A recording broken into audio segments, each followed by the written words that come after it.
ఆకాశవాణి పూర్వ ప్రధాని పివి నరసింహారావు గారి శతజయంతి సంవత్సరాన్ని పురస్కరించుకుని బహుముఖ ప్రజ్ఞాశాలి పివి నరసింహారావు ధారావాహిక సంచిక కార్యక్రమం 17వ భాగం వింటారు. నిర్వహణ శ్రీ ఎన్ విష్ణువర్ధన్ రెడ్డి. సహకారం కుమారి హారిక. పర్యవేక్షణ డాక్టర్ నాగసూరి వేణుగోపాల్. ఈ వారం సంచికా సంపాదకీయం అనుభవమే ఆచరణగా. రాసినవారు శ్రీ సిఎస్ రాంబాబు. చదివినవారు శ్రీ ఏ బాలకృష్ణ. ఈ వారం విశ్లేషకులు పివి సాహిత్యపీఠం వ్యవస్థాపక అధ్యక్షులు శ్రీ కల్వకోట సంతోష్ బాబు. ఈ వారం శ్రోత కృష్ణా జిల్లా పోరంకి గ్రామ వాస్తవ్యులు శ్రీ వల్లూరు వెంకట కృష్ణదాస్. వినండి, బహుముఖ ప్రజ్ఞాశాలి పివి నరసింహారావు ధారావాహిక సంచికా కార్యక్రమం.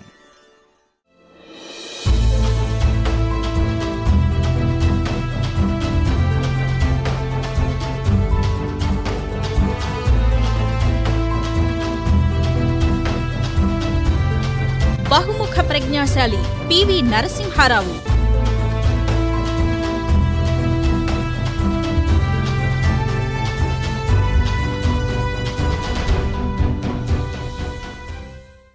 శ్రోతలకు నమస్కారం. బహుముఖ ప్రజ్ఞాశాలి పివి నరసింహారావు 17వ సంచికకు స్వాగతం. మీరు ఈ కార్యక్రమం ప్రీమియర్ని ఏఐఆర్ హైదరాబాద్ యూట్యూబ్ ఛానల్లో కూడా ఇదే సమయానికి వీక్షించవచ్చు. గంట గుర్తును నొక్కి మా ఛానల్కు సబ్స్క్రైబ్ చేసుకుంటే కార్యక్రమాలకు సంబంధించిన తాజా సమాచారం మీకు అందుతూ ఉంటుంది. మీకిష్టమైన కార్యక్రమాలను ఇప్పుడు ప్రసార వేళల్లోనే కాదు, మీకు వీలైనప్పుడు వినే అవకాశాన్ని కల్పిస్తున్నది ఆకాశవాణి. బహుముఖ ప్రజ్ఞాశాలి పూర్వ సంచికలన్నీ కూడా యూట్యూబ్లో ఉన్నాయి. ఈ వీడియోలన్నిటినీ తప్పక వీక్షించండి, లైక్ చేయండి, మీ ఆప్తులతో పంచుకోండి. ఇక ఈ వారం సంచికా సంపాదకీయం.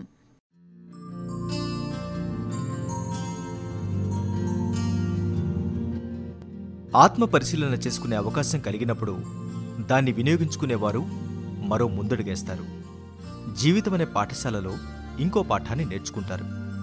కాలం వేసిన పీఠముడులను విప్పగలుగుతారు. 1973 జనవరిలో ముఖ్యమంత్రి పదవి నుంచి వైదొలిగిన అనంతరం పీవీలోని రచయిత ఆయన్ను సృజన ప్రపంచంలోకి నడిపించాడు. చుట్టూ దొంతర్లుగా పుస్తకాలు చదువుకోవటం, రాసుకోవటమే ప్రధాన వ్యాపకం అయిపోయింది వారికి. నిజాం వ్యతిరేక పోరాట ఉద్యమంలో చేరి అనంతర కాలంలో రాజకీయాల వైపు ఆకర్షితుడవుతున్న యువకుడి జీవితాన్ని నవలగా ప్రారంభించారు వారు. పీవీలోని కొత్త కోణాలను బయటపెట్టింది ఈ రచన. అదే సమయంలో కుటుంబానికి దగ్గరయ్యారు పీవీ. అలా 1974లో తొలిసారి అమెరికా ప్రయాణం చేశారు. అక్కడ ఉన్నంతకాలం అమెరికా దేశ రాజకీయాల్ని నిశితంగా పరిశీలించే అవకాశం దొరికింది. భవిష్యత్తులో విదేశాంగ మంత్రి కానున్న పీవీకి ఆ ప్రయాణం కొత్త దారికి పునాది వేసింది. అమెరికాలో ఉన్నా కూడా ఆయనలోని సాహిత్యకారుడు వారిని కుదురుగా ఉండనివ్వలేదు. మాడిసన్ నగరంలోని విస్కాన్సిన్ విశ్వవిద్యాలయాన్ని దర్శించారు. ఆ పర్యటనలో వారిని విశేషంగా ఆకట్టుకున్న గ్రంథం పింగళి సూరణ రచించిన తొలి ద్వ్యర్థికావ్యం రాఘవ పాండవీయం అంటారు సాహిత్య విమర్శకులు ఆచార్య వెల్చేరు నారాయణరావు. రామాయణ భారతార్థములు వచ్చేట్లుగా సూరణ రచించిన శ్రేష్ఠకావ్యం రాఘవ పాండవీయం. ఇది విన్నప్పుడు పీవీలోని సంప్రదాయవాది, ఆధునికుడు గుర్తుకొస్తారు. వారిలో సోషలిస్ట్, సంస్కరణవాది కలిసి మెలిసుండటం గుర్తుకొస్తుంది. అమెరికా నుంచి తిరిగి వచ్చిన వెంటనే అనారోగ్యంతో ఉన్న తల్లిని చూడడం కోసం వంగర వెళ్లాల్సి వచ్చింది వారు. వంగరలోని వారిల్లు ఒక పూర్వ ముఖ్యమంత్రి నివసించదగ్గ నివాసం కాదు. మట్టిగోడల ఇంటిని కాస్త మార్చారే తప్ప భవంతిని కట్టించలేదు. అది వారిలోని హుందాతనానికి ప్రతీక, పూర్వీకుల సంప్రదాయం పట్ల వారికున్న గౌరవం. ఈ విరామ సమయంలోనే వారి నవలా రచనను కొనసాగించారు. తన ఊరి రైతులతో ముచ్చటిస్తూ ఉండేవారు. భూ సంస్కరణల చట్టాన్ని గౌరవిస్తూ భూమిని స్వచ్ఛందంగా జిల్లా మ్యాజిస్ట్రేట్కి అప్పగించారు. కాలం విలువ తెలిసినవారు పీవీ, కాలానికి తొలగ్గడం తెలిసినవారు పీవీ. అంతేనా? అవసరమైన సమయంలో తీవ్రంగా స్పందించటం కన్నా సమయానుకూలంగా మౌనం పాటించడం మంచిదన్న సత్యాన్ని అనుభవంగా నేర్చుకుని ఆచరణలో చూపిన కార్యశీలి పీవీ.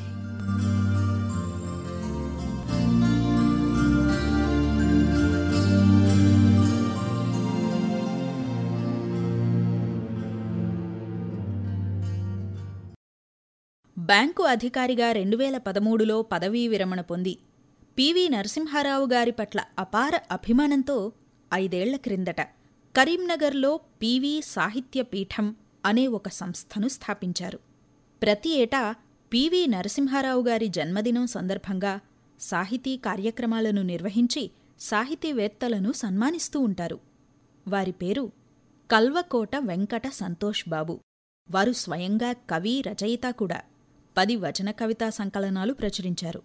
ముఖ్యంగా పివి నరసింహారావు గారు పలు సందర్భాలలో చేసిన ఆంగ్ల ప్రసంగాలను తెలుగులోకి అనువదించి 3 పుస్తకాలుగా వెలువరించారు సంతోష్ బాబుగారు.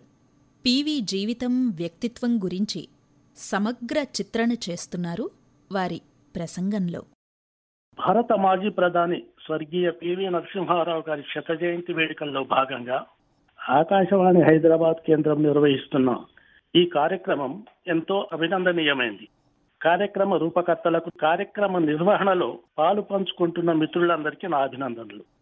పివి గారి మీద అభిమానంతో నేను పివి గారి ఆంగ్లంలో రాసిన ఒక 100 ప్రసంగాలను తెలుగులోకి అనువదించి పుస్తక రూపంలో తీసుకురావడం జరిగింది.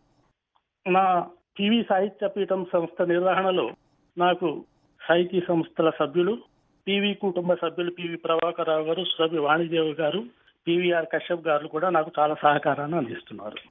ఇకపోతే భారతదేశ రాజకీయ నేతల జీవితాన్ని మనం పరిశీలించినప్పుడు వారిలో చాలా మందికి రాజకీయాలతో పాటు సాహిత్యంలో కూడా విశేష ప్రజ్ఞా పాఠవాలు ఉన్నట్లు మనం గమనిస్తాం.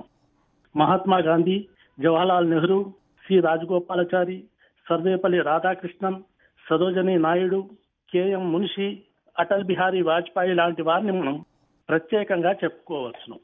వారి కోవకే చెందిన మరొక ప్రతిభాశాలి మన తెలుగు బిడ్డ స్వర్గీయ పాములపర్తి వెంకట నరసింహారావు గారు. పివిగా మనకందరికీ సుపరిచితుడైన మన అభిమాన నాయకుడు, భారతదేశ ప్రధానిగా ఎన్నికైన తొలి దక్షిణాది నేత, తెలుగు వెలుగు. వాస్తవానికి వారందరికీ కూడా పివి గారికి తెలిసినన్ని భాషలు తెలుసునో లేదో నాకైతే సందేహమే. అందరితో పోల్చి చూసినప్పుడు పివి గారు బహుభాషా కోవిదుడని మనందరికీ తెలిసిందే. ఇక పివి గారు 1921 సంవత్సరం 28 జూన్ నాడు తన అమ్మమ్మ తాతయ్య గార్ల ఊరైన లక్నేపల్లి గ్రామంలో జన్మించారు. పివి గారి స్వగ్రామం ఉమ్మడి కరీంనగర్ జిల్లాలోని వంగర గ్రామం. ఆయన తల్లిదండ్రులు స్వర్గీయ రుక్మిణీబాయి, పాములపర్తి సీతారామరావులు. చిన్నారి పొన్నారి చిరుతప్రాయం నుంచే చురుకైన బాలుడిగాను, ఏకసంథాగ్రాహిగాను తన ప్రతిభను చాటినాడు పివి గారు. తండ్రి సీతారామరావు వినిపించిన భాగవతంలోని పద్యాలు, దాశరథి, సుమతి, వేమన శతకాల్లోని పద్యాలు ఒక్కసారి వింటే చాలు, విని వెంటనే అప్పచెప్పడం, ఆ తర్వాత కూడా మర్చిపోకుండా జ్ఞాపకం పెట్టుకోవడం పివి గారి ప్రతిభ. ఆ చిన్నారి బాలుని ప్రతిభను చూసి అది కేవలం సరస్వతీదేవి కటాక్షంగానే భావించారు ఆయన తల్లిదండ్రులు. పివి గారికి తన 10వ ఏటనే దగ్గరి బంధువు అయిన సత్యమ్మ గారితో వివాహం జరిగింది. ఆ రోజుల్లో బాల్య వివాహాలు సాధారణమే. అయితే వివాహం విద్యనాశాయ అన్న సామెతను విస్మరించి పక్కకు పెట్టి విద్య పట్ల తనకున్న జిజ్ఞాసను మరింత పెంపొందించుకున్నారు పివి గారు. వాస్తవానికి ఏ వ్యక్తికైనా ఒక చిక్కు సమస్య. ఆ వ్యక్తి ఒక సామాన్య వ్యక్తి కావచ్చును, లేదా ఒక అసాధారణ ప్రజ్ఞాశాలి కావచ్చును. ఎవరికైనా అది కష్టతరమే. వ్యక్తి ఒక్కడే అయినా ఆయన వ్యక్తిత్వానికి ఎన్నెన్నో కోణాలు, ఎన్నెన్నో పార్శ్వాలు. ప్రతి కోణం నుండి ఒక కొత్త పివి గారిని మనం దర్శించుకోవచ్చు. రాజకీయ దురంధునిగా, బహుభాషా కోవిదునిగా, మేధావిగా, కవిగా, రచయితగా, క్రీడాకారునిగా, నటునిగా, ఫోటోగ్రాఫర్గా, సంగీతకారునిగా, రైతుగా, కలనం బిడ్డగా, సంస్కరణవేత్తగా, విప్లవ వీరునిగా, అభ్యుదయవాదిగా, ఆధ్యాత్మిక చింతనావేత్తగా, ఇలా ఎన్నెన్నో పార్శ్వాలు, ఎన్నెన్నో వైవిధ్యాలు. అన్నిటినీ ప్రస్తావించడం అసాధ్యం కాబట్టి తాలీపులాగా న్యాయంగా కొన్నింటిని ప్రస్తావించే ప్రయత్నం చేస్తాను నేను. రాజకీయాల్లో పివి గారి ఎదుగుదలకు ప్రధానంగా దోహదం చేసింది సాహిత్య రంగంలో ఆయనకున్న పట్టు, అసాధారణ ప్రతిభ. ఇతర సాహిత్య నాయకులు ఎందరో ఉన్నా పివి గారికే ఒక ప్రత్యేకత ఉండేది. ఎందుకంటే ఇతర నాయకులు రాజకీయ దృష్టికోణంతో సమస్యల్ని చూస్తే పివి గారు రాజకీయ దృష్టికోణంతో పాటు సాహిత్య దృష్టికోణంతోనూ వేరే దృష్టికోణంతో కూడా చూడడంతో పివి గారికి ఒక ప్రత్యేక గౌరవం లభించింది. కాసు బ్రహ్మానందరెడ్డి గారు ఆయన్ని బృహస్పతి అని అభివర్ణించేవారు. అందుకు కారణం పివి గారికి ఉన్న అపార జ్ఞాన సంపద. ప్రధానిగాను అంతకు ముందుగాను పివి గారు చేసిన ప్రసంగాలు సాహిత్య రంగంలోనూ రాజకీయ రంగంలో కూడా ఎంతో ప్రాముఖ్యత పొందినాయి. తన సుదీర్ఘ రాజకీయ అనుభవంలో ఆయన జాతీయ అంతర్జాతీయ వేదికలపై వేల కొలది ప్రసంగాలు చేశారు.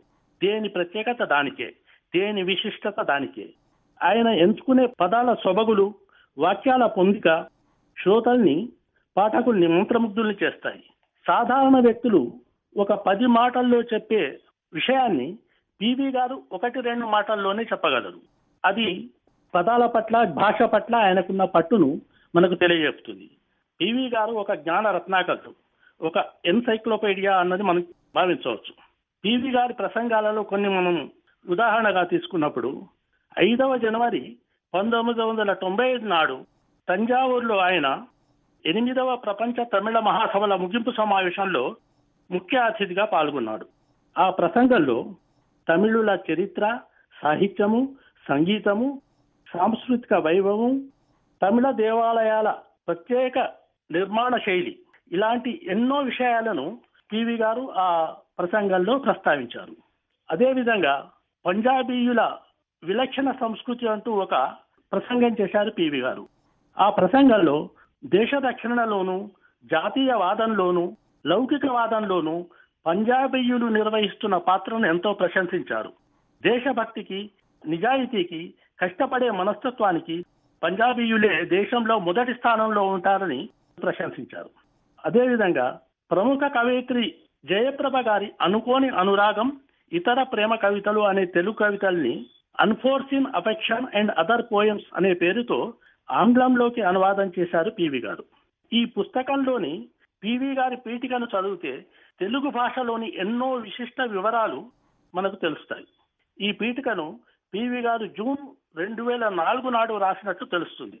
ఆ తర్వాత కొద్ది కాలానికే వారు అస్వస్థులు కావడం, డిసెంబర్ 23, 2004 నాడు వారు కీర్తిశేషు కావడం మనకు తెలిసిందే. అదేవిధంగా ఆత్మకథను పోలిన ఆయన ఇన్సైడర్ గురించి మనకందరికీ తెలిసిందే. పైకి సీరియస్ గా కనిపించే పివి గారిలో హాస్య చతురత కూడా చాలా ఎక్కువ ఉంది. వారు రాసిన మంగయ్య అదృష్టం అనే నవలిక, మంత్రి గారి బాధలు అనే కథానిక చదివినప్పుడు మనకు వారి హాస్య చాతుర్యం మనకు తెలిసిపోతుంది. అదేవిధంగా 1వ మార్చి 1981 నాడు భారత విదేశాంగ మంత్రిగా పివి గారు వరంగల్లోని కాకతీయ విశ్వవిద్యాలయంలో స్నాతకోత్సవ సభలో పాల్గొన్నారు. ఆ సభలో వారు ప్రసంగించిన ప్రసంగం చాలా మంది ఇప్పటికీ గుర్తు తెచ్చుకుంటారు. వరంగల్కు సంబంధించిన చాలా విషయాలను, కాకతీయ రాజుల పరిపాలన గురించి, పోతన గురించి, కాళోజీ గురించి, వరంగల్తో తన బాల్యంతో ఉన్న సంబంధాల గురించి పివి గారు ఎంతో వివరంగా చెప్పి ఆ ప్రసంగంలో చాలా గొప్ప కీర్తి పొందారు.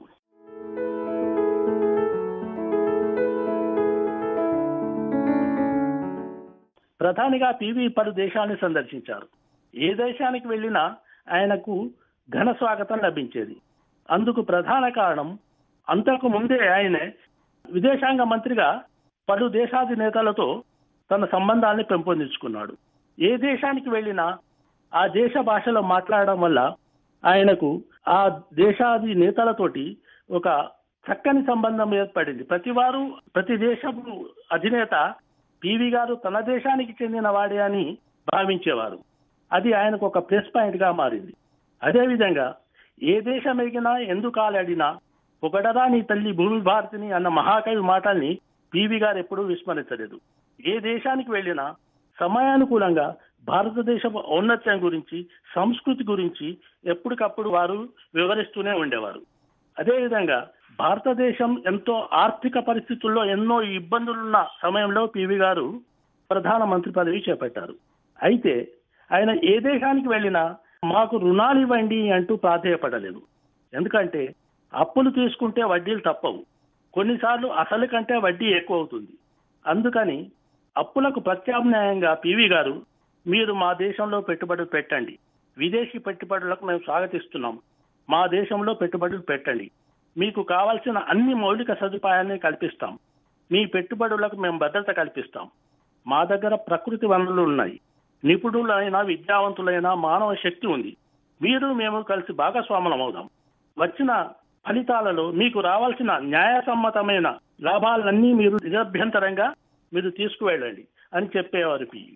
అలా చెప్పడంతో ఆ విదేశీ పారిశ్రామికవేత్తలు పివి గారిలో ఒక జెంటిల్మెన్ బిజినెస్ మ్యాన్ డీల్ గా చూశారే తప్ప ఒక రాజకీయవేత్త మాటలుగా చూడలేదు. నిజాయితీతో చెప్పిన పివి గారి మాటల్ని విదేశీయులంతా విశ్వసించారు. అందువల్ల పెట్టుబడులు, తద్వారా మన విదేశీ మారక నిల్వలు గణనీయంగా పెరిగాయి. పరిశ్రమల మంత్రిగా పివి గారు లైసెన్స్ రాజును రద్దు చేశారు. సింగిల్ విండో పద్ధతిని ప్రవేశపెట్టాడు. ఆయన చేపట్టిన పలు సంస్కరణలు భారతదేశం పరపతిని విదేశాల్లో పెంచాయి. మన భారతదేశం పట్ల ఆయా దేశాలలో విశ్వసనీయత పెరిగింది.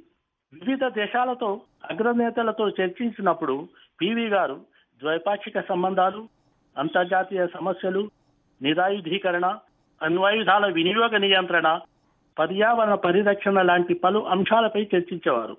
ఆయన మాటల్లోనూ హావభావాల్లోనూ ఒక హుందాతనం కనిపించేది. 1992 సంవత్సరం జూన్ 12 నాడు బ్రెజిల్ దేశంలోని రియో డి జనీరోలో జరిగిన అంతర్జాతీయ పర్యావరణ సంరక్షణ సదస్సులోను, 18 మే 1990 నాడు జరిగిన అమెరికా దేశ పార్లమెంటు సమావేశంలోనూ పివి గారు ప్రసంగించిన తీరు ఆయా దేశాల రాజకీయ నేతలను, ఆయా దేశాల రాజకీయ విశేషజ్ఞులను ఎంతో వారి మన్ననలు పొందాయి. ముందే చెప్పినట్లు పివి గారు ప్రసంగించిన తీరు ఒక విశిష్టమైనది, ఒక విలక్షణమైనది. ఏ అంశాన్నైనా మనం రెండు కోణాల నుండి చూడాలి అనేవారు ఆయన. ప్రతి సమస్యకు రెండు పార్శ్వాలు ఉంటాయి. ఒక నాణానికి బొమ్మ బొరుసు ఉన్నట్లే, ఆంగ్లంలో హెడ్ అండ్ టేల్ ఉన్నట్లే ప్రతి సమస్యకు రెండు పార్శ్వాలు ఉంటాయి. మనం రెండు పార్శ్వాల నుండి చూసినప్పుడే మనకు ఆ సమస్య యొక్క వాస్తవ రూపాలు తెలుస్తాయి అని చెప్పేవారు ఆయన. గ్రామ స్థాయి నుంచి ఎదిగిన పివి గారికి గ్రామీణుల సమస్యలు తెలుసు. ప్రతి గ్రామానికి ఒక్కొక్క సమస్య ఉంటుంది. కాబట్టి అన్ని సమస్యలను పరిష్కరించేందుకు వారు ఎప్పుడు తాపత్రయపడేవారు. అందువల్లనే ఆయన గ్రామీణాభివృద్ధి పట్ల తన ముఖ్యమంత్రిగా, ప్రధానమంత్రిగా ఉన్నప్పుడు ఎక్కువ ప్రాధాన్యతనిచ్చాడు. మనం ఢిల్లీలో ఏసీ గదుల్లో కూర్చొని గ్రామాల అభివృద్ధిని గురించి పథకాలు రచిస్తే సరికాదు. మనం గ్రామాలకు వెళ్ళి వారి సమస్యలు చూడాలి. గ్రాస్ రూట్ లెవెల్లో వారి సమస్యలు ఏమున్నాయో మనం అర్థం చేసుకోవాలి. దాన్ని ఆంగ్లంలో stepping in to the shoes. వారి సమస్యలను వారి చోట గ్రామ స్థాయిలో పరిష్కరించినప్పుడే మనకు సరైన అవగాహన కలుగుతుంది. ఒడ్డున కూర్చుండి సలహా ఇవ్వడం సమంజసం, నదిలో దీకి చూడు, లోతు తెలుస్తుంది అనేవాడు పివి గారు. అదేవిధంగా మన ప్రణాళిక వ్యవస్థ ఢిల్లీ నుండి పల్లె వైపు నడుస్తున్నట్టుగా ఉంది. దానిని మనం మార్చివేయాలి. పల్లె నుండి ఢిల్లీ వైపు నడిచేలా చూడాలి. గాంధీజీ కలలు కన్న గ్రామ స్వరాజ్యం సాధించాలంటే అధికార వికేంద్రీకరణ పకడ్బందీగా జరగాలి అనేవారు పివి గారు. అందుకోసమే తన ప్రధానమంత్రి హయాంలో పంచాయతీరాజ్ చట్టాల్లో పెక్కులు మార్పు తెచ్చారు. ప్రధానిగా తన 5 ఏళ్ల కాలంలో పార్లమెంటు ఉభయ సభల్లో పివి గారు పలు సందర్భాల్లో ప్రసంగించారు. వాటిని ప్రతిపక్ష నేతలు కూడా జాగ్రత్తగా వినేవారు, ప్రశంసించేవారు. పార్లమెంటులో ప్రధానిగా ఆయన చేసిన తొలి ప్రసంగంలో పలు సందర్భాలలో సంస్కృత పదాలు, శ్లోకాలు వాడాడు. ఆశువుగా ఆయన చేసిన ప్రసంగం అందరినీ ఆకట్టుకుంది. మన దేశం క్లిష్ట పరిస్థితుల్లో ఉంది. ఈ సమయంలో వివేకవంతుడైన వాడు కొన్ని కోల్పోవడం ద్వారా మరికొన్నింటినైనా కాపాడుకోగలుగుతాడు, లేకపోతే అన్నీ కోల్పోవలసి వస్తుంది అన్న ఒక సంస్కృత శ్లోకాన్ని ఆశువుగా చెప్పిన పివి గారు పార్లమెంటు సభ్యుల ప్రశంసల్ని పొందారు. మనం సాధించవలసింది చాలా ఉంది. అయితే ఆ సాధించేది నేను ఒక్కడినే సాధించలేను, మనందరం కలిసి సాధించాలి, ప్రతిపక్షాలు కూడా నాకు సహకరించాలి అని చెప్పారు పివి గారు. ప్రధానిగా 15వ ఆగస్టు సందర్భంలో 1991 సంవత్సరంలో జాతిని ఉద్దేశిస్తూ ఎర్రకోట సాక్షిగా పివి గారు చేసిన ప్రసంగం పలువురి మన్ననలు పొందింది. దేశం ఎదుర్కొంటున్న క్లిష్ట పరిస్థితుల గురించి ప్రజలకు కుండబద్దలు కొట్టేటట్టు చెప్పాడు పివి గారు. సమస్యలు తలుచుకుని భయపడితే లాభం లేదు, సమస్యల నుండే మనం పరిష్కారాన్ని అన్వేషించాలి. అప్పుడే మనం కృతకృత్యులమవుతాం అని పివి గారు చెప్పేవారు. ఈ విధంగా పలు సందర్భాల్లో పివి గారు చేసిన పలు ప్రసంగాలు సాహిత్యపరంగాను వివిధ అంశాల పరంగాను పలువురు మన్ననలు పొందాయి. ప్రభుత్వాలు పివి గారి ప్రసంగాలను, ఇతర ప్రసంగాలను కూడా తెలుగులోకి అనువాదం చేస్తే అది తెలుగు భాషకు ఎంతో సేవ చేసినట్లు అవుతుందని నా భావన. నాకు ఈ అవకాశాన్ని ఇచ్చినందుకు ఆకాశవాణి మిత్రులకు, శ్రోతలకు కూడా నా హృదయపూర్వక కృతజ్ఞతలు తెలుపుకుంటున్నాను.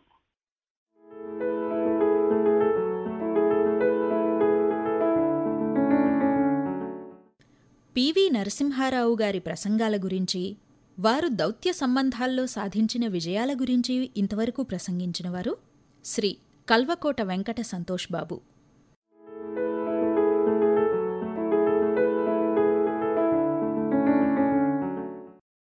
కృష్ణా జిల్లా పోరంకి గ్రామం ప్రభుత్వ జిల్లా విద్యాశిక్షణా సంస్థ విశ్రాంతోపన్యాసకులు వల్లూరు వెంకట కృష్ణదాస్ గారు శ్రీ పివి నరసింహారావు జిందాబాద్ అంటూ ముత్యాల్లాంటి అక్షరాలతో ఒక వచన కవిత లేఖ పంపించారు. విందాం. మరువగలమే మాండుని మన పీవీని, హిమవన్నగ ధీరుని, సంస్కరణల వీరుని, బహుభాషా కోవిదుడు, రచనాధురీనుడు, బహుముఖ ప్రజ్ఞాశాలి, ధీశాలి, వినయశీలి, ముఖ్యమంత్రి వర్యునిగా, రైతుజనుల బంధువుగా, సంస్కరణలమలుపరచి పంచభువిని పేదలకు, భారత ప్రధానిగా తనదైన ముద్రవేసి ఆర్థిక రంగమును పరిపుష్టము చేసెను, విద్యారంగమ్మును విలసిల్లగ చేసెను, దొసగులను దిద్దెను, సొబగులను అద్దెను. వలసిన సంఖ్యాబలం సభయందున లేకున్నా ప్రభుత్వము నైదేడులు నడిపించిన చాణక్యుడు, పొగడ్తలకు పొంగడు, అవినీతికి లొంగడు, ఆడంబరమెరుగడు, తన విధులను మరువడు. వారి జీవిత చరితము అమరము, అపూర్వము, నిత్యస్ఫూర్తిదాయకము, మనకు గర్వకారకము. వల్లూరు వెంకటకృష్ణదాస్ గారి లేఖను మనకు చదివి వినిపించినవారు కుమారి తాడేపల్లి సంగీత. పశ్చిమ గోదావరి జిల్లా సరిపల్లి నుండి రాచర్ల సుబ్రహ్మణ్యం గారు ఒక లేఖ రాశారు. పివి నరసింహారావు గారి వ్యక్తిత్వాన్ని గురించి ఎంతో తెలుసుకుంటున్నాం. తెలుగు భాషాభివృద్ధికి, ఆర్థికాభివృద్ధికి వారు చేసిన విశిష్ట సేవలను గురించి వక్తలు ఎంతో చక్కగా శ్లాఘిస్తున్నారు, అనేక వివరాలు తెలియజేస్తున్నారు అంటూ రాశారు సుబ్రహ్మణ్యం గారు. ఈమెయిల్ ద్వారా ప్రియదర్శిని అనే శ్రోత కూడా బహుముఖ ప్రజ్ఞాశాలి కార్యక్రమం చాలా బావుంటోంది. కార్యక్రమ నిర్వాహకులకి, ఆకాశవాణి హైదరాబాద్ కేంద్రంలో పనిచేస్తున్న సిబ్బందికి మా ధన్యవాదాలు. పివి నరసింహారావు గారు 17 భాషలలో ప్రావీణ్యం సంపాదించడం, ఇంకా రాజకీయాలకు అతీతంగా వాస్తవానికి దగ్గరగా ఉండే వారి ప్రసంగాలు, ఇవన్నీ ఎంతో బావుంటున్నాయి. ప్రతి ఆదివారం మేము వింటున్నాము అంటూ రాశారు ప్రియదర్శిని గారు. ఈ కోవిడ్ సంక్షోభ సమయంలో కూడా మీరు రేడియో విని ఊరుకోకుండా మీ అభిప్రాయాలను, స్పందనలను మాతో పంచుకోవడానికి ఉత్సాహం చూపుతూ మీరు పంపించిన ఈ ఉత్తరం రేడియో పట్ల మీ అభిమానానికి ప్రతీక. ఇలానే శ్రోతలందరూ మీ స్పందనలు మాకు తెలియజేస్తూ ఉండండి. Janavani, care of station director, Akashvani, Saifabad, Hyderabad 500004. ఇది మా చిరునామా. pvnrAIRHYD@gmail.com. ఇది మా ఈమెయిల్ అడ్రస్. వచ్చేవారం మరో ప్రముఖునితో పివి నరసింహారావు గారి బహుముఖీన వ్యక్తిత్వంలో మరో కోణం గురించి చర్చించుకుందాం. నమస్తే.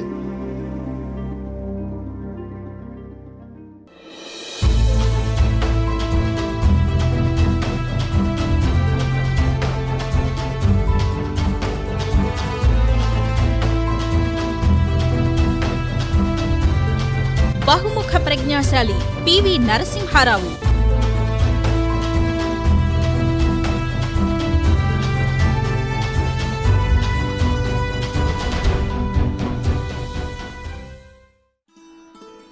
ఇంతవరకు మీరు పూర్వ ప్రధాని పివి నరసింహారావు గారి శతజయంతి సంవత్సరాన్ని పురస్కరించుకుని బహుముఖ ప్రజ్ఞాశాలి పివి నరసింహారావు ధారావాహిక సంచికా కార్యక్రమం 17వ భాగం విన్నారు. ఈ వారం సంచికా సంపాదకీయం అనుభవమే ఆచరణగా. రాసినవారు శ్రీ సిఎస్ రాంబాబు, చదివినవారు శ్రీ ఏ బాలకృష్ణ. ఈ వారం విశ్లేషకులు పివి సాహిత్యపీఠం వ్యవస్థాపక అధ్యక్షులు శ్రీ కల్వకోట సంతోష్ బాబు. ఈ వారం శ్రోత కృష్ణా జిల్లా పోరంకి గ్రామ వాస్తవ్యులు శ్రీ వల్లూరు వెంకట కృష్ణదాస్. నిర్వహణ శ్రీ ఎన్ విష్ణువర్ధన్ రెడ్డి. సహకారం కుమారి హారిక. పర్యవేక్షణ డాక్టర్ నాగసూరి వేణుగోపాల్. ఈ కార్యక్రమం ఆకాశవాణి హైదరాబాద్ కేంద్ర సమర్పణ.